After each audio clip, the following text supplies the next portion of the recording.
boss natin dyan. 7 o'clock ng umaga, samahan nyo kami sa loob ng isang oras na punong-puno ng talakayan at kwentuhan. Siyempre, importante din pag-usapan natin ang mga hot issues sa siguradong kapupulitahin nyo ng aral at kaligayahan. Isang oras po yan, ha? 7 to 8, na? Every morning, Monday to Friday, dito po sa People's Television Network. Mamaya, marami po tayong mga live guests. Pag-usapan natin iba't ibang mga issue. Isang oras po yan, dito lamang sa Good morning, boss! Good morning, Aljo. Good morning, Carla. Happy Friday! Happy Friday! Ang bilis talaga ng panahon. Weekend na naman bukas. May plano na ba kayo sa weekend? Wala. Bukas, 40th ng mami ko. 40th. So, may mass. And, so, inaanyahan ko lahat ng mga friends yan na nanonood ngayon. Meron po tayong konting gathering tomorrow. Alright. So, panahon na. Family bonding, Yes, no? family time. Importante, no? Pag Family Saturday. time. Kasi pag weekdays, alam naman natin, lahat, yung mga nanay at tatay, mga estudyante, nasa eskwelahan, nasa kanilang mga opisina, pag weekends, situate na magkakabanding tayo, pupunta tayo sa mall, o kayo sisimba tayo, or sa bahay. And make sure na pag weekend ay talagang traffic. Pero syempre, marami tayong pag-uusapan. Pero also, gusto ko lang din sabihin na nung the other day, pinag-usapan natin na this weekend start na din po, or kick-off na rin po nitong National Family Week. Papanoorin nyo na pag-uusapan natin yung mga family day, family weekend. Because September is family month. Yes. Kaya month-long celebration ng kanilang mga series of activities. Pero syempre, Aljo, Carla, ngayong umaga, importante rin pag-usapan natin ang mga napapanahong issues. Kaya naman, simulan na natin ang ating Teka Moment.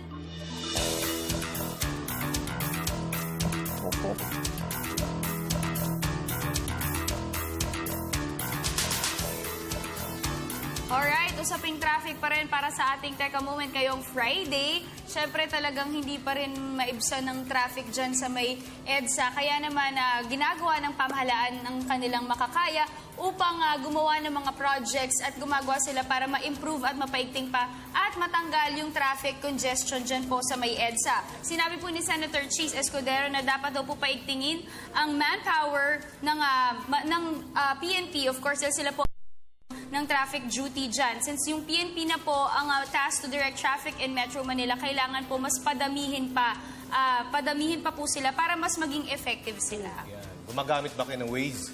Yes, ako gumagamit ako ng Waze. Yan. From Quezon City, kung ako'y pupunta na sa Makati, actually hindi ako dumadaan sa EDSA na ngayon. Meron tayong mga side streets na dadaanan. So may mga alternative route. Ang problema, nakikita natin, ang daming mga sasakyan nakaparada sa kalsada.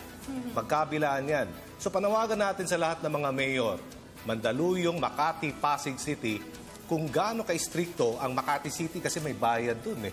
No? Pero sa ibang lugar sa Makati, sa Guadalupe, matindi ang double parking dyan. So, imbes na 2 lanes yan, nagiging 1 lane na lang. Pakiusap sana natin sa lahat ng mga mayors, ipatupad natin ang batas. Kasi pwede nating daanan yung mga alternative routes na yan, iwasan natin ng EDSA.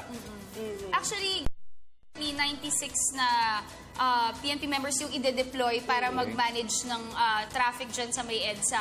Pero sabi nga nila Senator Cheese Escudero at ng iba pa na mas maganda kung mas paparamihin pa sila para mas maging effective sila. Sabi niya na filling up even a fraction of this number will give the PNP a manpower boost that would allow it to be the lead traffic law enforcer not only in Metro Manila, pati rin daw dun sa mga cities na nagkakaroon na ng heavy traffic. Imagine, hindi na lang sa Metro Manila, pati pa sa mga ibang cities. So talagang isa na rin talagang magandang pangitain nyo na umaangat yung economy natin. Pero syempre, may nagsabi rin na by 2030,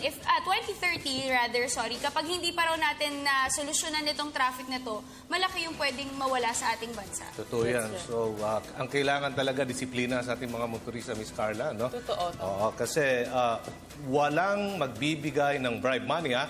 Yan ang warning ng PNP, ha? Sa lahat ng mga dahil isa-isahin din nila ang HPG kasi may na sa kanila stigma na nabibigay ng tumatanggap ng mga bribe money, yung mga cotton cups na yan. So, cooperation lang sa lahat ng mga motorista, mga publiko, mga kababayan natin, meron naman tayong cellphone. Kung talagang hahanapan tayo ng kasalanan, wala tayong kasalanan, at hihingi ng pera, picturean natin. Picturean, Okay. may social Post media natin sa naman, Facebook. at i-report. That's right. Actually, kasi tama ka, Aljo, dapat Yes. cooperation yan. Dapat magsimula rin sa ating mga netizens yan, na makipag-cooperate tayo para mas maging successful ang isang programa. Kasi kung tayo mismo yung umaabuso din at yung hindi sumusunod, wala rin mangyayari. Tama. Sabi mo nga kanina, hindi lang EDSA po ang may traffic, kundi buong Metro Manila. At hindi lang po Metro Manila, pati po Cebu. At iba pa pong syudad sa Ay, ating oo, ang bansa Cebu. nagkakaroon na rin ng Malala mga ang traffic traffic sa Cebu. problems. And sa Lunes na po, magsisimula na po ang Highway Patrol Group. Sana po wala pong mangotong na mga pulis. Sana po wag po nilang kumbaga, way ito para mangotong. Dahil sana, kaya po kayo andyan para po makatulong po mawala ang trapiko sa Metro Manila. Yung mga sidewalk, hindi po yan para sa mga vendors, mga Yes. pedestrian. Hindi po yan para sa vendors. So, clearing operation. Ituloy-tuloy po yan. At yung mga payola dyan, titignan ng MMDA at ng Highway Patrol Group dyan sa Balintawak Public Market. Isa sa mga choke points po yan.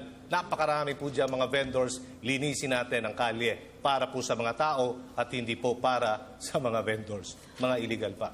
Alright. Ngayong Friday, syempre interesting topics ang ating pag-uusapan at may mga live discussions tayo, Aljo.